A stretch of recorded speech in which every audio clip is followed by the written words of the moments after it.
You are listening to the Archaeology Podcast Network. The Archaeology Podcast Network is sponsored by Codify, a California benefit corporation. Visit Codify at www.codifi.com.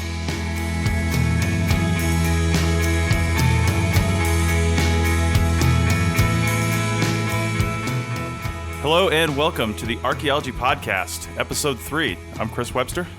And I'm April Camp-Whitaker. On today's show, we are talking to Dr. Bonnie Clark at the University of Denver about her work at Amache, a World War II Japanese-American internment camp. Let's dig a little deeper.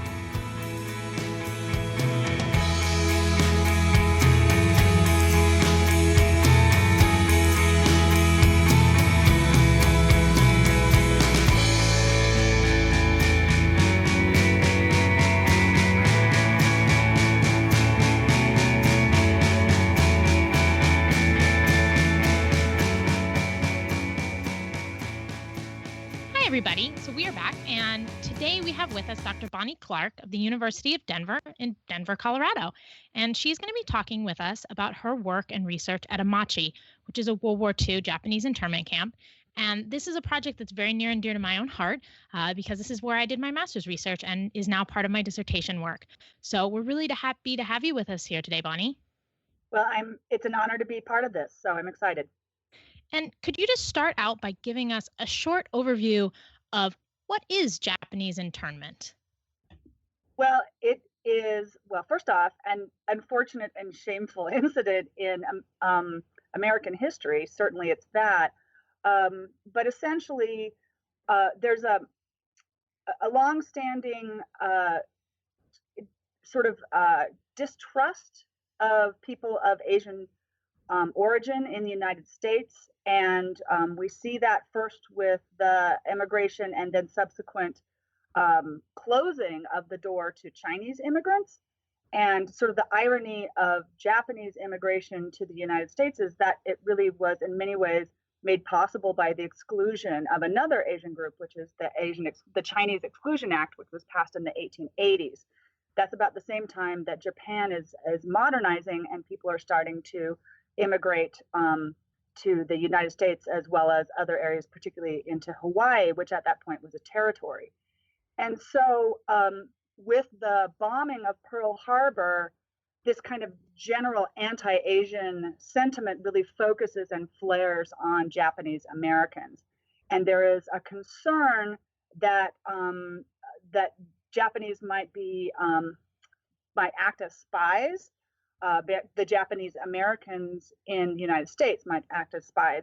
And so there is, and that furor is really inflamed by certain newspapers, by union groups, some of them, certainly politicians who kind of, in some ways, almost use this as an excuse to do something they've been trying to do for a long time, which is to try to get the Japanese out of away from the west coast of the U.S. and particularly in California, where they had become quite successful at farming on land that other people were not interested in. And so there is, right after Pearl Harbor in February, Roosevelt signs what's called Executive Order 9066. And what it does is it gives the War Authority the right to remove and for an unstated amount of time, anyone who might be seen as a danger. And so what's interesting is that it doesn't say anything about Japanese Americans in the executive order, but it's pretty clear that that's who's going to be the target of it. And so they, the west half of the coastal states, so Washington, Oregon, California, and then the southern half of Arizona are designated as exclusion zones. And then there's a sort of time of voluntary relocation where Japanese Americans can leave, but most of them, they don't have the resources or they're elderly, they've got farms to take care of. And so the Army shifts and they do a forced evacuation. And then once it becomes clear that in the interior of the US, those governors don't want folks just being able to resettle, is that they realize that they're not only going to have to remove them, that they're going to have to incarcerate them, that they're going to need to be in these facilities. And so that's what Amache is. It's one of the 10, what's called the War Relocation Authority. It was a civil authority that was in charge of the relocation and the confinement. And so there are 10 of these camps throughout the Western US, and one of them is located in southeastern Colorado, and that's where I've been doing the work since 2008. Yep, Bonnie, I got a quick question for you while we were talking about how these things came about. Was there ever a recorded instance of a Japanese-American doing something, I don't know, what they would have considered un-American to give them a reason to, even one person, to give somebody in the government a reason to say, yeah, we're doing this? Or was it just 100% fear-mongering kind of stuff? It was really pretty much 100% fear-mongering. In fact, the fact that there was no what they call fifth column activity, meaning no espionage, was used against them to say, well, then they're just waiting for the right moment. And it's a case where different agencies argued, because particularly the Army intelligence and the naval intelligence in particular suggested that so both first generation Japanese as well as second generation, so those who are born in the US and who are citizens, which is 2/3 of the population at that time, were more patriotic than many of their neighbors. They were very committed to the United States. And so they realized that the War Authority, some of the folks in the Department of War really realized that this would actually have an adverse impact on their ability to fight the war, because the Japanese, almost half of Japanese Americans were involved in agriculture, and food was incredibly important during the war to feed the troops as well as to make munitions. You've also got the fact that here are the people who actually know how to speak and read Japanese. You need them on your side. And so there was a real division, but those voices that were whipping up kind of fear and building on existing resentment just drowned out pretty much anybody else. Mm-hmm. Okay. Well, how did you get interested in Amache? What got you over there? Well, I was relatively new here at the University of Denver, and I happened to read it was a report done by a cultural resources management firm who'd been hired by a group of former internees to do a kind of reconnaissance level survey at Amache. And that was in part driven by the fact that had been placed on the National Register, and there was some thought that it might be appropriate for it to be a National Historic Landmark, which is, the highest recognition for a historic site in the U.S. Mm-hmm. And so that I read through that report, and I was just amazed by, given that context that I just talked about, that people are being incarcerated because they're not American enough, that what we find are Japanese ceramics, that we find things like traditional style Japanese gardens. And so I was really interested in that. And that ties into my kind of long-standing interest in how people live out their identity, and particularly when that identity is under siege.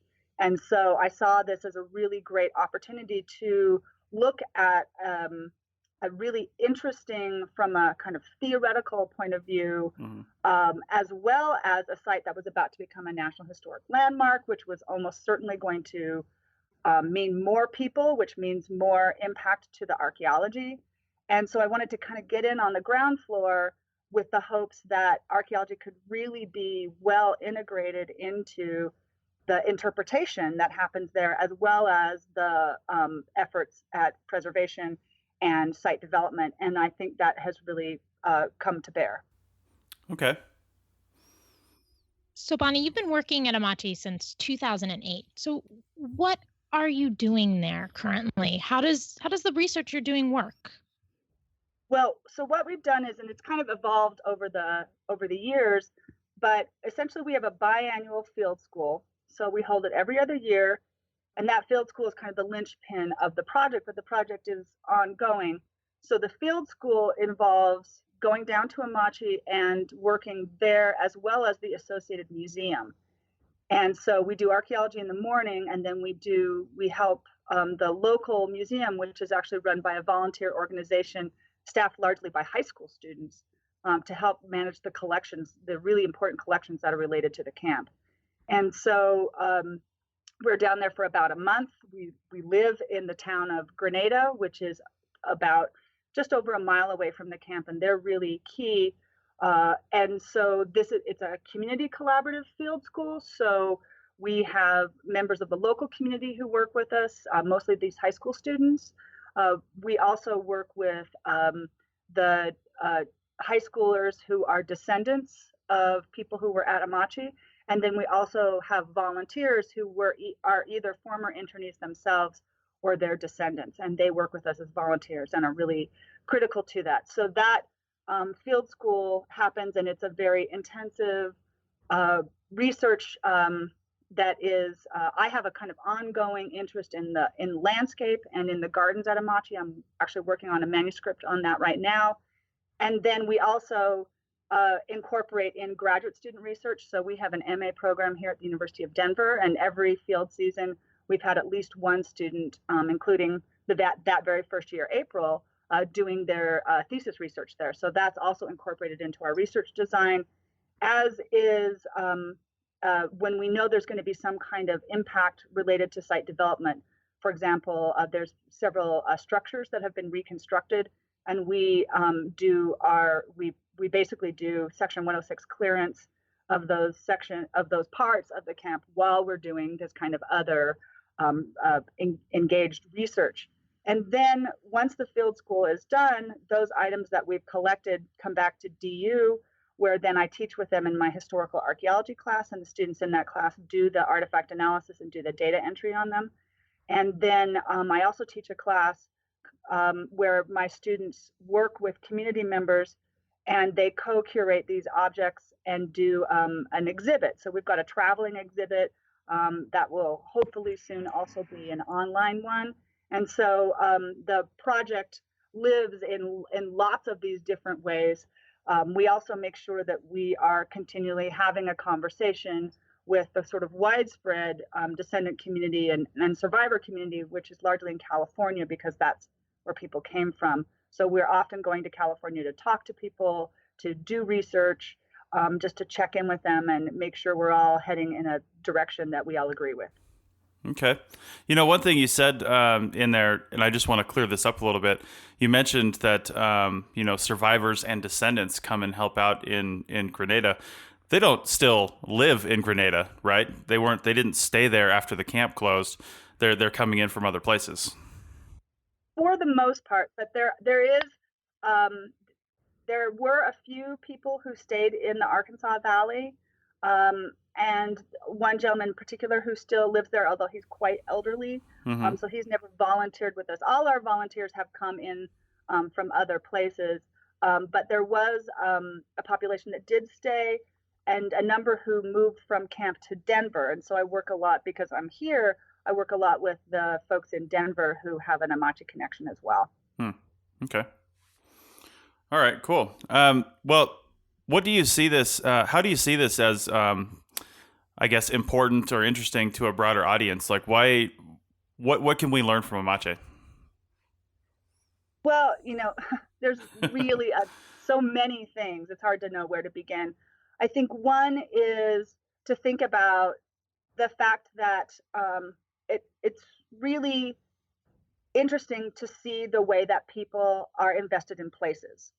Prisons are, and that's where my work really ties into the work that's done at other sort of sites of institutional confinement, is that, nobody wanted to live at Amache, and yet they took what was really this bare scraped earth of a military facility, and they turned it into a town with sidewalks and parks and trees and ball fields and a sumo pit and literally hundreds of gardens. And so I think it helps us think about the importance of placemaking, which is, a really important anthropological topic. That specificity of the Japanese garden, people love Japanese gardens, and there's a good reason for them. They are, over 1,000 years in the making in terms of their philosophy and a kind of refined sense of aesthetics and a relationship to nature. And so people are really interested in the gardens at the camp. I think that obviously we are still, as a country, struggling with how to understand where immigrants fit in, how they fit in, do they fit in, and especially when we have a racial element to that. Those questions about who belongs and who doesn't, and what happens when we let the balance between sort of national security and individual justice get out of balance. Like, what are the consequences of that? And so I think, this research could not be more timely. Okay. Cool. So I'm wondering, you mentioned, the Japanese gardens that they made and stuff like that. And we've visited, me and my friend Michael, of course, as you know, we visited Amache out in June. And when you guys were there, and I was kind of amazed at some of the stuff that, even just the archaeological remnants, you could tell some of the things that they had done and constructed there. How much freedom, for lack of a better word, did the government give them to do stuff like that? Aside from moving and leaving there, how much could they do to the place to kind of personalize it and make it their own? What do we have records on that, on what they were allowed to do and what they weren't allowed to do? Well, there's not a whole lot of records about that, but essentially they were that sort of, especially that space, the camp. Once you get into the area where the internees lived, they kind of had free reign. And in fact, the police force at the camp was a volunteer force of internees themselves. They were self-policing. There was a sort of Caucasian overseer, but otherwise they were kind of watching out and taking care of themselves. And so within that space, they could pretty much do what they wanted. And in fact, a big concern of everyone. So the Amache is located in Colorado, but it's less than 20 miles away from Kansas. So it is on the far high plains. And it's an area that was actually just coming out of the Dust Bowl as World War II started. Mm-hmm. So when they bulldozed that camp, they unleashed this fury of sand.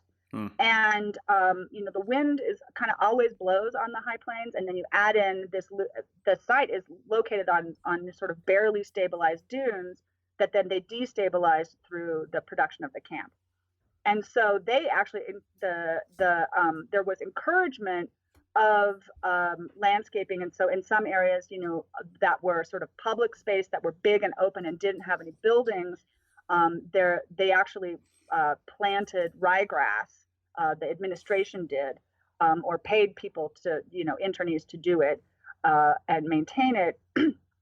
And there was official sort of landscaping in the camp plan in the administrative area of the mm-hmm. camp. And so the internees were kind of free to do what they wanted to do. Now, and something that's interesting and it's important for people to realize is that even though these are prisons in a way, they've got a barbed wire fence, they have armed guards and guard towers, but they're also relatively porous in that it was pretty easy to get a work pass, and mm-hmm. people are working in the farms that are associated with the camp that surround it. And so there are lots of people who every day are leaving that perimeter. Okay. And so when they're out and they're doing their work, they're gathering materials for gardens. So they're picking up cobble from the Arkansas River. They are digging up trees. They are finding cool cactus. And this is happening sort of in the immediate environs of camp, but then our research has shown that people are actually ranging a much broader, 30 and 40 miles away. We're finding stones that have to come from at least that far away because we don't have the geological formations are that far away from which mm-hmm. such stones could be recovered. But we know that people are getting passes to work on local farms that are not part of the kind of project area. And so they were that mobility allowed them to pick up kind of cool stuff that they could come back and bring to the garden. Okay. In one instance in particular, there is a kind of like a city park that is next to Amache Town Hall. So it was where each block had a manager that they were essentially an elected official. It's like your city councilman. Mm-hmm. And where they met, in the block where they met, there's this really beautiful garden. And for that garden, the administration actually let them take a truck and go down to the Arkansas River and collect river cobble and plants. Nice. That's cool. It's so interesting how that whole Lifeway worked out there. It's kind of amazing they were able to make something out of the situation they were given. Not that it was pleasant in any way, shape, or form, but that they did something with it. We'll get into that a little bit more, and then some of the community archaeology aspects of what you were doing down there in Grenada when we come back from the break. Hello, APN listeners. Today we have some exciting news.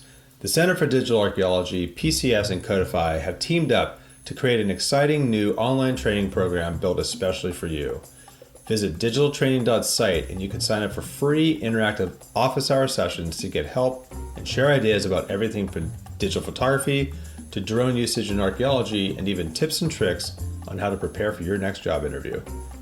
We're offering deep dive 2-hour webinars and intensive single-day workshops so that you can truly level up your skills. This is cutting-edge training provided by experts in the fields of digital imaging, cultural resource management, business practices, and more. Courses will fill up fast, so visit digitaltraining.site today and see what we have in store for you. That's digitaltraining.site. We look forward to learning with you.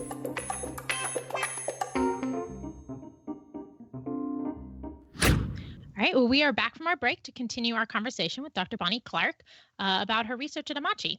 So, Bonnie, one of the things that I've found really great and interesting about working with your project is the fact that it's blending all of these different communities, where we have students coming from multiple universities, we have members of the descendant and former internee Japanese-American community, and we have students and community members from the town of Grenada who all work with us. So it's sort of this really fascinating community archaeology project. So could you talk a little bit about what community archaeology is and why it matters in the field of archaeology? Well, I feel like in some ways, all archaeology, or so much of it is community archaeology, right? Or should be. Rarely, yeah, it should be, but very rarely do we work by ourselves. Mm-hmm. We're working with other people. It's essentially a team project, and the question is, who is on your team, and how can you use that inherently collaborative structure of our discipline to its best ability. And so community archaeology is I think just a really conscious attempt to be thoughtful about how are the different ways that we can incorporate more voices and more different people, and especially the people who have, who really care about this and who have expertise into the work that we do. And so with the Amache project, it's just so natural because we have descendants. We not just descendants, which a lot of archaeology has, but we also have survivors. So we have people who remember this past. And it was always really important to me that this project be respectful of and also incorporate people's knowledge so that we're not just kind of starting from scratch. And then and incorporating the local high schoolers is just also so key. First off, one of the things about community archaeology is then by incorporating people, then you have much more, you've got all this support, people who are invested because they've worked with you and they have seen what archaeology can do. And so you don't have to argue about why it's important because they see it every day when they do it. And so we have just incorporating the local high schoolers in particular is great because they know about the local history, they know about the local geology, because a lot of these kids are they're farm kids, and they've also, because they live with this history and they know it, and they also really importantly, in terms of managing the materials at the museum, they're the ones who man that museum when we're not there. And so knowing what they do with them and what their needs are is really important for us to do a kind of appropriate curation.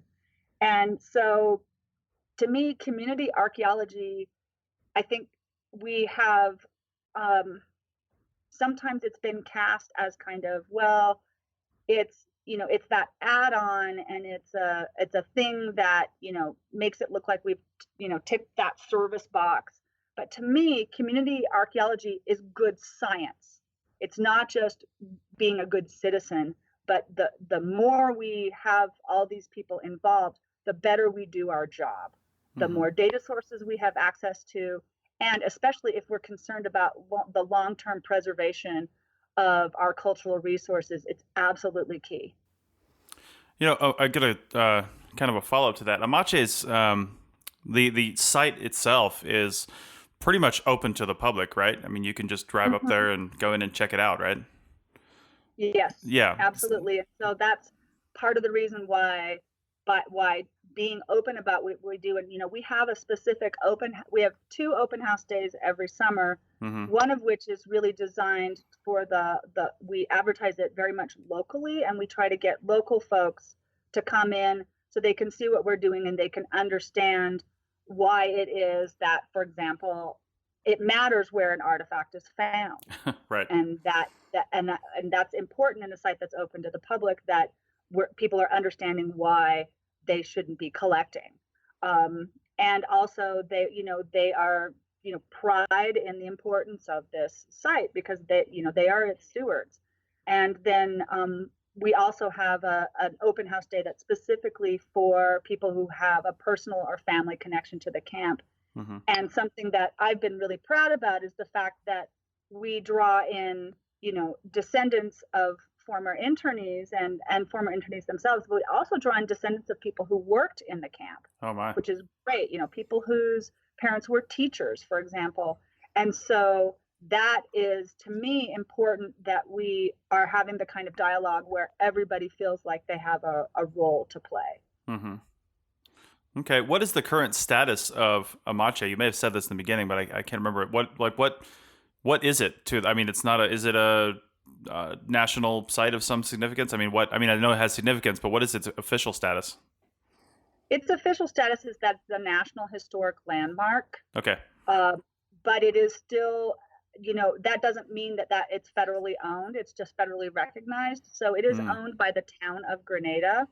Okay. And they do, they manage it, and they get some help from the county in terms of keeping the roads up, but really it is a labor of love, especially by the high school students and their leader, John Hopper, who is a social studies teacher and now the principal of the school, who makes sure that the grass is mowed at the site cemetery, for example, and that when people come who want to either visit the museum or visit the site, if they especially if they've got a tie to it, that they that they're guided through the resources.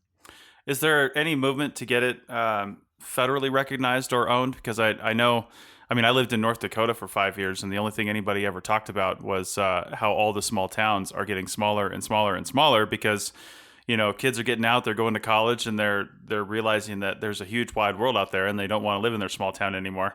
So the small towns keep shrinking and shrinking, and I'm just wondering, this is maintained by the town on a volunteer basis, and people do all these things, but as those people stop doing that, it would need some sort of federal recognition. So is there any movement in that direction, or even a desire to do that? There is actually, and it's been interesting as the journey has progressed. Something that's really critical to the site, and the reason why the town owns it, is because of the water. So, anywhere in the West, water is incredibly important. And the War Relocation Authority, there were over 7,000, about 8,000 people who lived at the camp in any one time. And so that's a lot of people to, make sure that they have water to shower and to drink. And so there were very deep wells that were dug by the War Relocation Authority. And so that when the town purchased the camp, they purchased it for the water rights. And so that has been a sticking issue, but there are now more and more kind of parks that have collaborative agreements with either with local landowners or other folks. And so once the negotiation, it was clear that the town would be able to maintain their water rights, they have, the town at least is now interested in pursuing that, and they've been working with one of our local congressmen, Cory Gardner, and that they're hoping to move forward a suggestion of it being to become a National Park Service unit. Okay. There are 2 other historic parks in the region. So there's Bent's Old Fort, and there's also the Sand Creek Massacre. And so what it would be is a problem, and those operate jointly. And so probably what would happen would Amache would join those as the 3, and there is a kind of connected history between all of them. Interestingly enough, so Amache is actually named for Amache Ocheni Prowers, who was Cheyenne, and she was married to John Prowers, and the site is in Prowers County. So it's kind of named, it's in honor of her. Her father was killed at Sand Creek. Okay. And one thing we should quickly clarify too, if you're home and looking up Amache online, you'll also see it referred to as the Grenada Relocation Center. But because it's the relocation center internment camp was called Grenada and a mile from the town of Grenada, the residents, the internees, actually decided to change the name and called it Amache after Amache Ocheni Prowers to distinguish between the 2 communities, because they were having problems with things like mail going to the wrong post offices. So if you're home and trying to do more research on this, you can try both of those names, and that will pull up some different results for you. And we will have some links in the show notes as well that you can just click over to this page and find some of this information at least. Yep. Okay, so moving on. I'm wondering. Well, first off, just a comment, because when we drove out to Amache, it's not exactly on the beaten path, if you know what I mean. I mean, southeastern Colorado in general is not exactly, a tourist destination for what people would kind of think of, stuff like that. And as a contrast, I've driven up and down Highway 395 here in California, Nevada, on the way down to Bishop, California. It kind of 395 skirts the eastern edge of the Sierra Nevada mountains. And one place that I pass every time I've done that, and I've done it dozens of times, is Manzanar, and that's another relocation center. And I'll tell you what. Now this one's proximity to a well-traveled highway probably helps it for people visiting and learning about it. But everybody I know that's gone there has just been deeply impacted by that site. And every time you go by there, it doesn't seem to matter what time of year it is. There are cars in that parking lot, lots of cars in that parking lot, and it is. I can't remember. It's not a national park, but I know it's pretty sure it's in the NPS system. And I know that because my wife has a little passport stamp book things you can get from there, and Manzanar has a stamp, so it's in their system somehow. But that definitely helps drive, that designation helps drive traffic there, I'm sure, so people can go and learn about it. And I guess it helps for Amache that there are other things in the area as well, because man, it's difficult to get to, isn't it? You've done that drive quite a few times, I'd imagine, Bonnie. Oh yeah, I kind of have every landmark memorized on the way. It does feel very out of the way, but you'd be surprised by how many people come to Amache. Something that really helped, and this is just for any site manager out there, if you want more people to see your site, make sure there's a sign on the highway as you're leading up to it. Because for a long time, there was just a sign right at the turn, and it was just super easy to drive by. And so a lot of the county commissioners and the folks in Grenada, and then, those of us in Denver, tried to help push it along, was just this getting that official, the brown sign that says it's a historic site on the highway.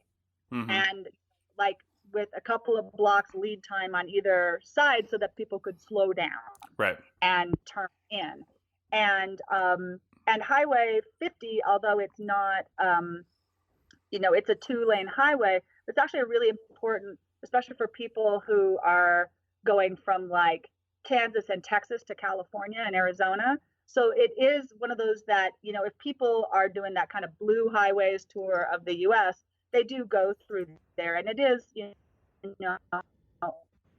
only, it's less than a mile off of the highway. So that does help to a certain extent. And, but yeah, you're right about that recognition. Certainly Manzanar was the first of the 10 of the War Relocation Authority camps to become a Park Service unit. They are a National Historic Site, but as is now Tule Lake and Minidoka in Idaho, and then the Park Service it will now be working with Honolulu, which is in Hawaii, which is interesting because the Japanese in Hawaii weren't interned en masse, but there was a prison camp there for nationals that were people who were, they were concerned about them, but it was people of, it was Japanese, Germans, and Italians at Honolulu. Well, I'm sure, with Pearl Harbor and all, that it was a much more tense situation in Hawaii than most other places. Yes, but it was also there, about a third of the population of Hawaii were of Japanese descent. And so the entire island economy would have fallen apart. Plus, there's not the leaders in Hawaii who are calling for the roundup in a way that the leaders on the west coast of the continental U.S. were. Yeah. Okay. Well, continuing on a little bit with the public archaeology aspect of this thing, the Amache website, amache.org, is pretty good and has a lot of good information. But is there, because this is so remote, for people to get to, and we deal with a lot of archaeological sites, of course, around the world that are remote and difficult to get to. Is there anything on the long-term roadmap? I know the funding is probably not there right now, but on the long-term roadmap to do any sort of virtual things, virtual fly-throughs and things like that you can interact with Amache on the web, because maybe you can't get there. Maybe some of the older internees that are still around, or their descendants even, or even the children that were in the camp, which I guess would be the older ones now, can't really go there and visit, but could maybe tour it this way. Is there anything on the long-term roadmap for that? Well, I would hope that, we have many plans. I mean, something that happened this summer and that you were involved with was that we created, we went to a digital survey database with Codify, and we're really excited about the possibilities of a front end with that, of where people can see the results of the survey that we did, and they can, for example, appreciate the ingenuity of the Amache internees by looking at 30 different kinds of homemade coal scoops, for example. So we created that, and we're hoping to have a front end of that. There has been another university here in town, the University of Colorado at Denver, just did some LiDAR work. And so and I don't know whether or not there's going to be a public front end on that. And one of our, basically my map guy, Jim Casey, who does GIS for us, I haven't yet even put it up on our website, but I will after our conversation, has put together, it's a front end, it's from the public side of ArcGIS. And if you go in and type in the name of someone, it will show you which barrack they lived in. So we've finally gotten that. And that's been a long time coming. We went through and very carefully groomed the historic documents, found people's names, and then integrated that into our site GIS. So there's lots of different things that that we're looking forward to. And so, that we want to make these things more and more available. for exactly those reasons that you're talking about, Chris, that not everybody can get down to the site, and that there are lots of different ways to integrate with the archaeology. Something that we always have to be concerned with, of course, is that we are making sure to do this in a way that is, will protect the site and create that, site stewardship, and not encourage people to go out and say, oh, there's all this cool stuff, let's go out and pick it up. Right. Yeah, I think that's good. As we go into break here, I'll just close with one quick comment, because we experience that a lot in the archaeology that I do, cultural resource management archaeology, where we go to a site and, it's been heavily looted, but we use the term looted disparagingly, but it's really just people that went out and were interested in the archaeology and wanted to see the things and didn't know that it was bad or illegal or anything else to pick up the artifact and take it home and put it on their mantle. It's an education thing. So I feel like if we can start by collecting the data the way you're collecting it, so we can have that awesome point data on everything digitally right out of the gate, and then maybe do some in-field and or lab photogrammetry on these objects, then people can actually virtually walk across the Amache landscape and pick these things up where they were left and where they were sitting in situ, and then manipulate them in 3D space pretty easily just with the mouse on their computer, and really have a personal connection with it without even going there. So, and we can finish up that discussion in a couple minutes when we come back from break. The Archaeology Podcast Network's conference channel is a collection of interviews from conferences around the world. Interviews are usually posted during the conference with minimal editing, so you, the listener, can be there virtually. Check out the conference feed at www.archaeologypodcastnetwork.com/conferences. Now let's get back to the show. All right. Well, we are back from our short break, and we were just leaving off talking about kind of engaging communities and also how you do low impact field work, which is something that the Amache Project and Bonnie have really been working on, and partnering with some other groups to figure out how do we collect more and more data in the field while leaving things as we found them, which is really important at a lot of sites where you do have an engaged community. So Bonnie, can you tell us a little bit more about some of these methods that you're piloting, and the impact that you have seen low impact archaeology having on your research? Well, one of the things is that, again, knowing that this site is a National Historic Landmark from the get-go, I felt it important. And, there were thousands of people who lived at this site. It was the 10th largest city in Colorado during World War II.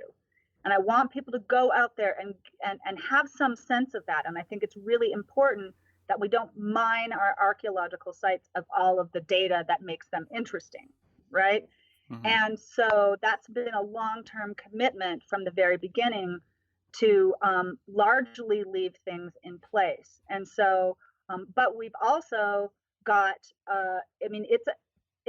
the center of the camp is a mile square. And so what we've done is, a commitment to going in and trying to do systematic pedestrian survey on all of the blocks where the former internees lived, as well as then we've been working at some of the public space blocks, like where the elementary school was and where the ball field was.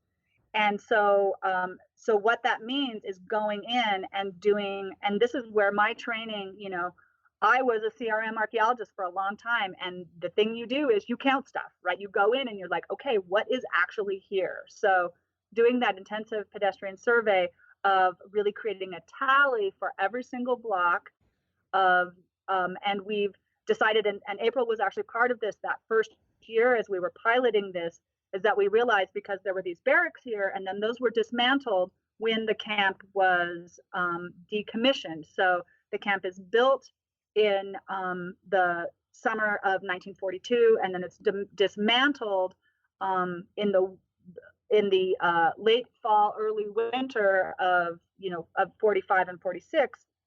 And so there's all of these things that have to do with the buildings. And so what we realized is that if we were going to see the things that were the result of internee behavior, we had to kind of stop looking at architectural remains. And that's, so that was a very specific kind of research methodology that's specific to this site. So unless something has been, obviously it's a modified building material, or it's been used in a different way, like we see an addition to a building, we basically kind of are not looking at that. So, but we literally have, we tally everything as we go along, and then we are flagging items that will basically, the question that we ask our crew is, would it be helpful for us to spend some more time with this?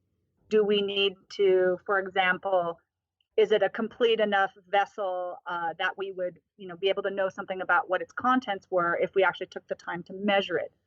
Does it have a maker's mark? Is it modified?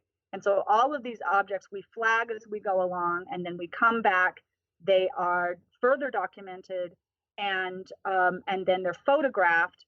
And then if there are some things that we really feel like we need to kind of take them back to the field lab and clean them up and really take, much more detailed photographs than we can do in the field, then we do what's called catch and release, just like, you would a fish.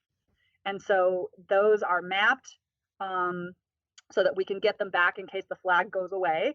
And then we take them back to the field lab, and then we spend a little bit more time with them.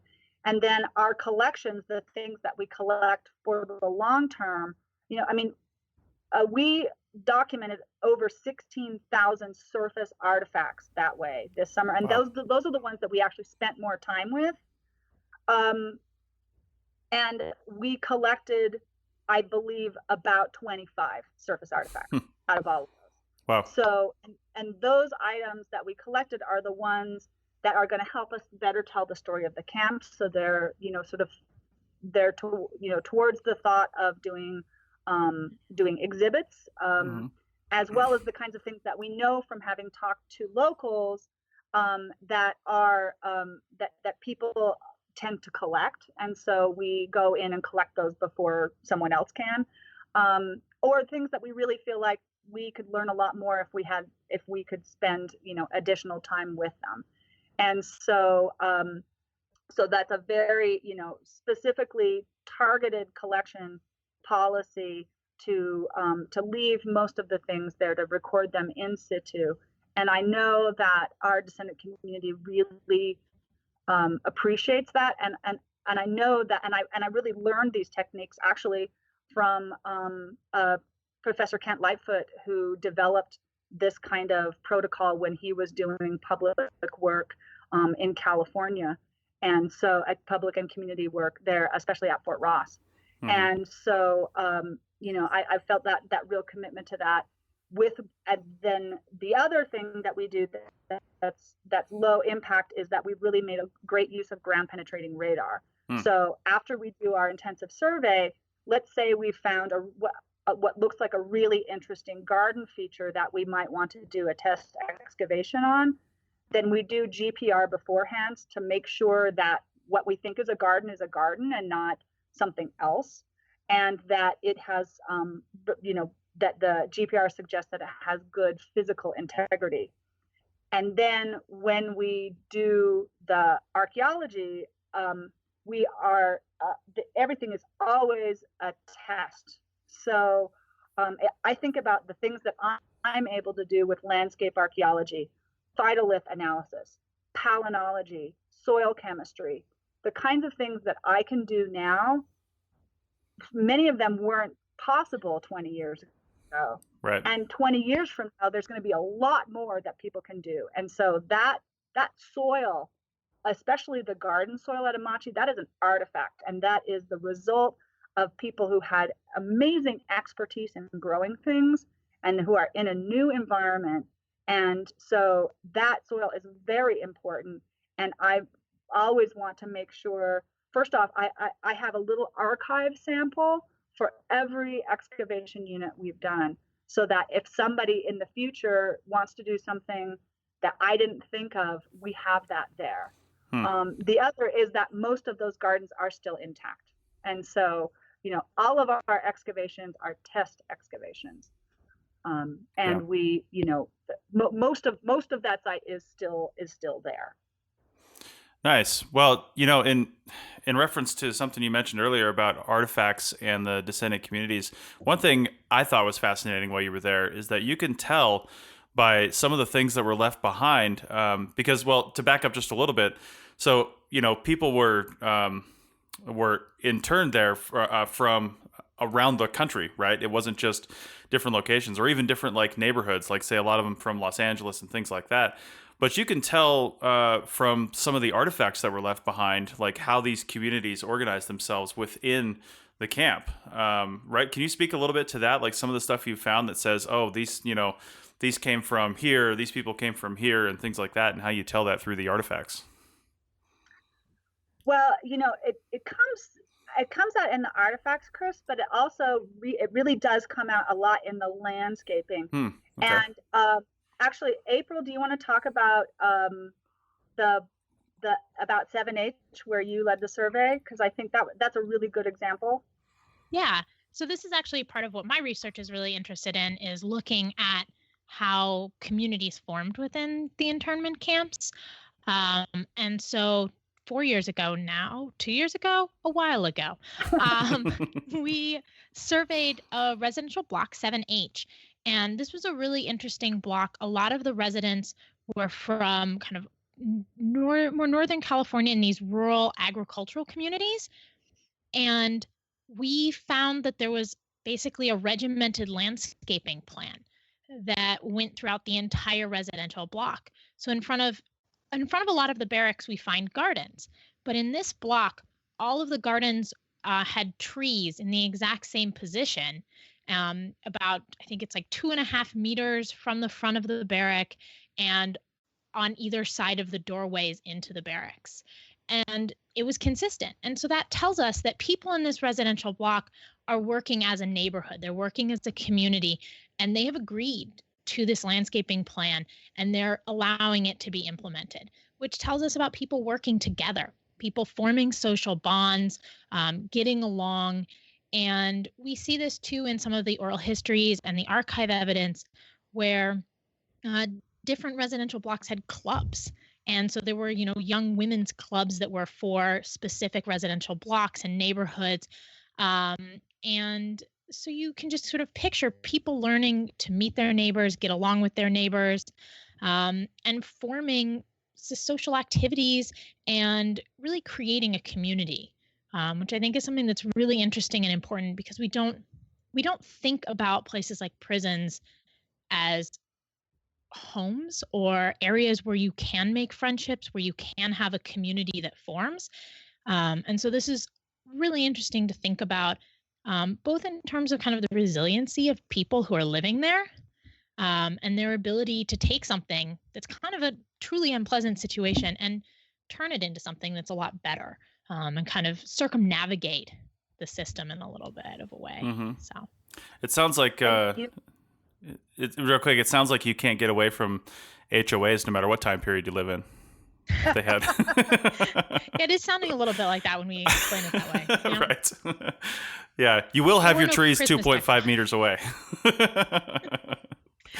Or Nice. it could have been, we have some examples where we know that a group went out and got trees from along the Arkansas River for their neighborhood and brought them back and then planted them.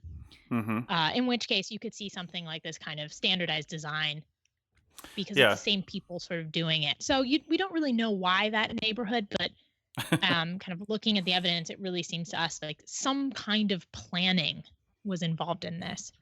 Well, and that's not a surprise either, really. My sense of Japanese people in general, I actually took Japanese for 2 years in high school, and my sense of them, and you learn about culture and things like that, and while I've never been over there to Japan, you really get the sense that they're a very, in general, orderly and organized and like things a certain way, type of people. I mean, even the Japanese gardens in Seattle is very much like that. We would go there a number of times, and I really like it because that's kind of how I try to be too. So I would have thrived in that sort of environment, the Japanese culture sort of thing. So and it's really neat to see that, even though they were in a terrible situation, they still tried to, bring that personal aspect to it and be as much of themselves as they possibly could.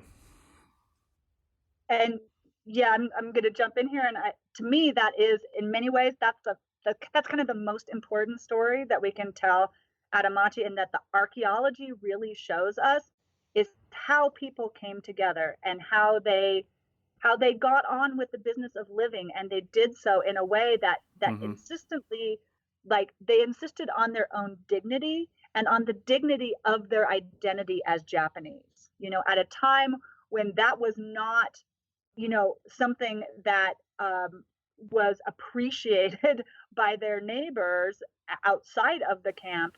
It was something that they were not trying to hide in camp, and in fact were really in many ways sort of celebrating. And so that kind of humanity in the face of inhumane conditions is something that the archaeology really brings to light. Right. And all that being said, we don't want to make it sound like, life was great there, that they loved it. I mean, when they closed that camp, people scattered and went back to where they came from, I would imagine. They didn't hang out for any longer than they had to, probably.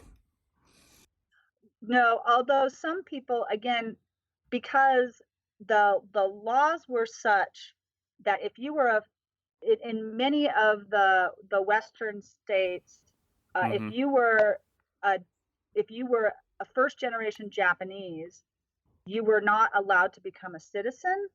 And so in many states, you were not also allowed to own land. And so many people were tenant farmers. And so they had lost their farms.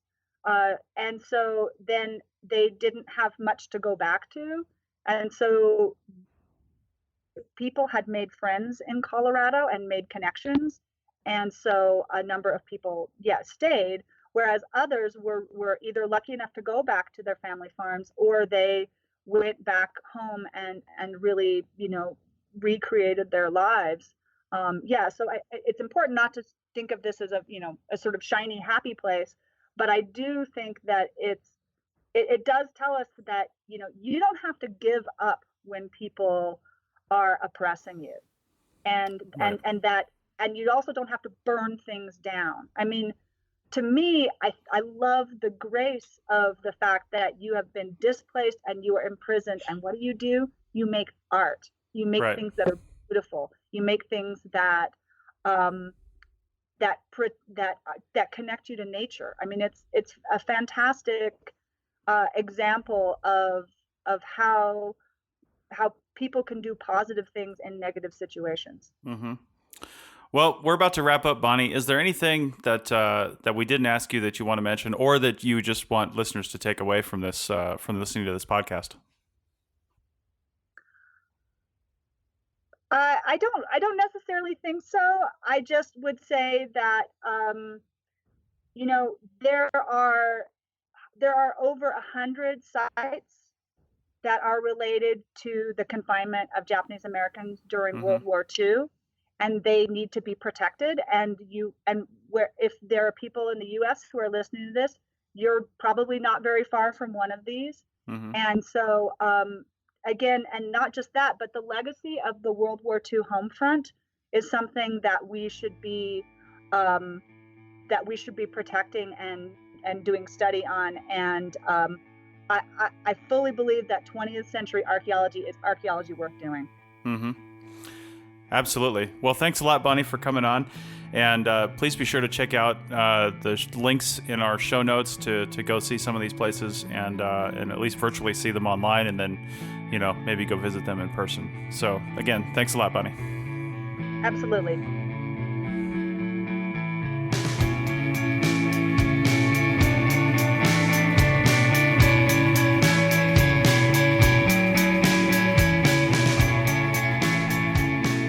Thanks for listening to the Archaeology Podcast. We hope you enjoyed it.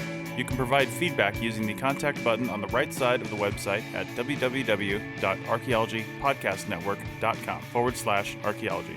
Or you can email Chris at archaeologypodcastnetwork.com. Please like and share the show wherever you saw it so more people can have a chance to listen and learn. Send us show suggestions and follow ArchPodNet on Twitter and Instagram. This show is produced by the Archaeology Podcast Network. Opinions are solely those of the hosts and guests of the show. However, the APN stands by their hosts. This show is edited by Christopher Sims of the Go Dig a Hole podcast. Go check it out. Check out our next episode in 2 weeks, and in the meantime, keep learning, keep discovering new things, and keep listening to the Archaeology Podcast Network. Have an awesome day. The song I Wish You'd Look by Sea Hero was provided with special permission. Go check them out at seahero.bandcamp.com.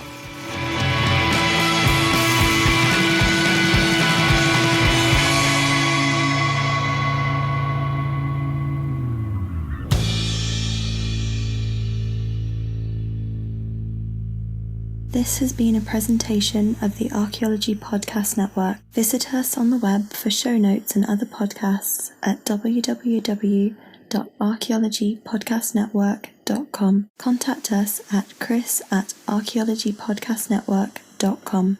Thanks again for listening to this episode and for supporting the Archaeology Podcast Network. If you want these shows to keep going, consider becoming a member for just $7.99 a month. That's cheaper than a venti quad eggnog latte. Go to arcpodnet.com/members for more info.